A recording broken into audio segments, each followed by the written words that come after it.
President Obama is convinced almost the entire world supports his deal with Iran. There's a reason why 99% of the world thinks this is a good deal. It's because it's a good deal. Mike Huckabee is convinced the agreement will have deadly repercussions. This president's foreign policy is the most feckless in American history. He's so naive, he would trust the Iranians, and he would take the Israelis and basically march them to the door of the oven. Obama hit back at the GOP presidential candidate at a news conference earlier. The particular comments of Mr. Huckabee are, I think, part of just a general pattern that we've seen that would be considered ridiculous if it weren't so sad. When you get rhetoric like this, maybe it gets attention, and maybe this is just an effort to push Mr. Trump out of the headlines. But it's not the kind of leadership that is needed for America right now. Governor Huckabee is here now to respond in his first TV interview since being mentioned by the president. Welcome to the Five, Governor. It's a pleasure to have you with us. Thank you. Good to see all you guys again, and great to be with you today. Well, aren't you the big newsmaker of the day? I didn't intend to be, but it looks like, when the president and Hillary Clinton all are calling you out personally, must be a good day. And do you stand by your comments? What do you Absolutely, have to I say to the president? do. Absolutely, I do. The last time the world did not take seriously threats that someone was going to kill massive amounts of Jews, we ended up seeing 6 million Jews murdered. We didn't take it seriously. The Iranian government, we're not talking about a blogger here, we're talking about the Iranian government, has repeatedly said that it's going to be easier to take the Jews out because they're all concentrated in Israel. We won't have to go all over the world and hunt them.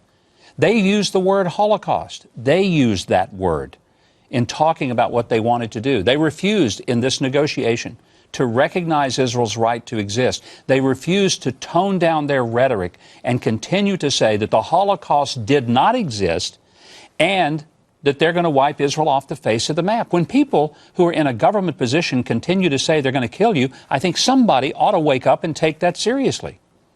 All right. So, Dana, you have a little bit of a follow-up for the. Well, I did because so when President Obama, he's on his Africa trip, he hears about this. So it's always one of my rules is anytime a president goes overseas, something happens back home that you end up having to respond to, and that becomes the news of the day.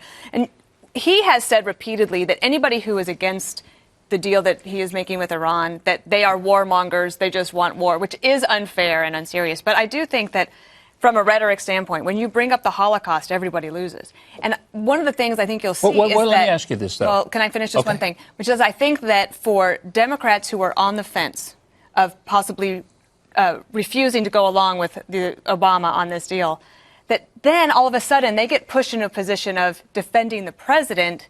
And you even saw Manchin today of West Virginia say he's probably going to support the deal. Well, if I get credit for them supporting the deal, then I'm a much bigger deal than I think people thought I was. Look, here's what I would want to remind people.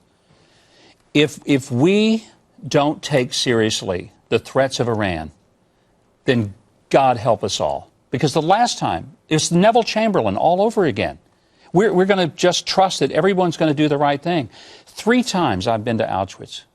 When I talked about the oven door, I have stood at that oven door. I know exactly what it looks like. 1.1 million people killed. For 6,000 years, Jews have been chased and hunted and killed all over this earth. And when someone in a government says we're going to kill them, I think, by gosh, we better take that seriously. And for the president to act like that the only 2 options are either have a war or take his deal that got nothing. We didn't get the hostages out. We didn't get a concession that they would stop this rhetoric about wanting to wipe Israel off, or they didn't stop chanting death to America. We got nothing. I read the whole thing, and I read it, and I thought, you're kidding. This is it? This is the best deal? Why can't we criticize it? But, Governor, the point is, you went a step. I love you. We have tremendous respect and affection for you. You would be a great president. You have the temperance. You have the experience. You are a good person, and I know working shoulder to shoulder with you all those years we shared on weekends here at Fox. But as a Jew, and I have to tell you, with people who work in the Anti-Defamation League and relatives on both sides, the Levies and the Riveras and the Friedmans. It was inappropriate. There are some places you cannot go. You cannot compare the slaughter of 6 million Jews to anything other than maybe the slaughter of the Armenians or something else in history. You cannot compare it to a negotiation over a deal like this, Governor. There are some things you have offended many, many people in the Jewish community, not only the organized Jewish community, but the rank and file. It is inappropriate to compare the Holocaust to anything. And if you start using that as a sloppy rhetorical phrase, you're going to get in trouble. And why do we have the Holocaust Museum in Washington? Why do we have Yad Vashem in Jerusalem that I visited dozens and dozens of times? But why do we have particularly it? Because they are sacred. Why do we have They are it? not to be No. Answer my question, though, Geraldo. Why do we have it? To remember. To Why do never we want to remember? forget. To never forget. Why? So that we never repeat it again. If we're on the verge of repeating it again with a nation that is threatening to do that very thing, how do we not bring up that language? We don't even use that when there's a slaying in a school and multiple victims. We still don't go there because this was the systematic attempt by an industrialized nation to wipe out a race of people. That is different. That is unique. You may not go there. And I'm begging you to apologize and to retract. I will not apologize and I will not recant because the word Holocaust was invoked by the Iranian government. They used that very word. Are we going to go there then? When these the purpose, and no one loves Israel more. Are going off. And by the way, I've had more support from the Jewish community than I have had. The ADL condemned your remarks today. Well, they've condemned a lot of things people say, but the Democrat Jewish community has been universal in condemning it. For them, it's a political issue. For me, it is not. It's a humanitarian issue. And when you have a government saying they're going to kill every Jew on the planet Earth, and they use the term Holocaust, I'm not sure why we have memorials about the Holocaust if we're not going to remember why we had it, what happened to 6 million Jews, how they were systematically murdered. And the fact is, Geraldo, that's exactly what the Iranians have said for, as long as the Ayatollahs have been in power, for 36 years, they have continually said, we're going to kill every Jew. Now, at what point, when a gun is pointed to your head, do you not take that seriously? Eric, can you even jump? Okay, go ahead. I was just pointing out, Governor, I've known you a long time, and I agree with Geraldo. You're a good man. You would be a great president. I respect all your work. My problem with the comment is not the comment itself. Listen, I've married, my wife is Jewish. I don't think she has a problem with it either. My problem is that it took the focus away from what President Obama said, that 99% of the world is in agreement with this deal, which I fully disagree with, number one. And number two, who cares about the rest of the world? I care about what Americans think. And right now, I think there's 50% of Americans who hate this deal right now. And can we just focus on that for a little bit? Can you answer President Obama's comment that 99% of the world is in agreement with the deal? Well, here's the question. If it's such a great deal, how come none of the people in that neighborhood were for it? Why weren't the Egyptians and the Jordanians up until the UN vote, and they took the obligatory role, but the Saudis, the Kuwaitis, the Emirates, they're all against it. They're all horrified by the deal. Why is it, if it's such a great deal, that the people living closest, who have the most to lose the soonest, why is it that they were adamantly opposed to it? Why would Israel be opposed to it? It looks like they'd be all about a deal that was going to be safer and make it so that the Iranians would calm down. Maybe it's because they, too, have seen this movie before, and they know that it does not end well. I think it's a naive deal, and it didn't get anything. You should have had some preconditions. The preconditions should have been three things, at least. 4 hostages on American who are taken should have been released. They should have been on the next plane home. Yeah. You should have had a concession that no more anti-death to America talk and no more talk about wiping Jews off the face of the earth and destroying Israel.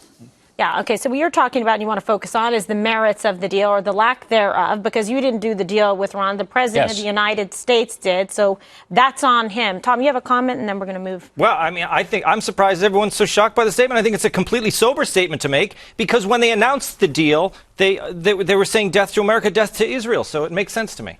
Okay, great.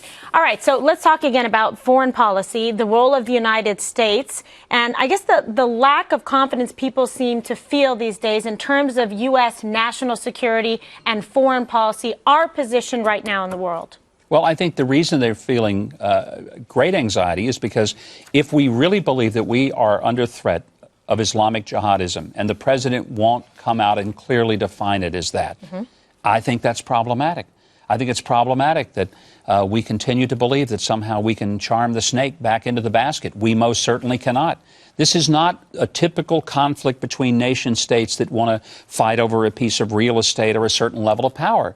These are religious fanatics who want to kill us in the name of their God, and who in doing so will fulfill what they believe their mission on earth is. It's not to raise taxes or to lower taxes or to take a piece of land.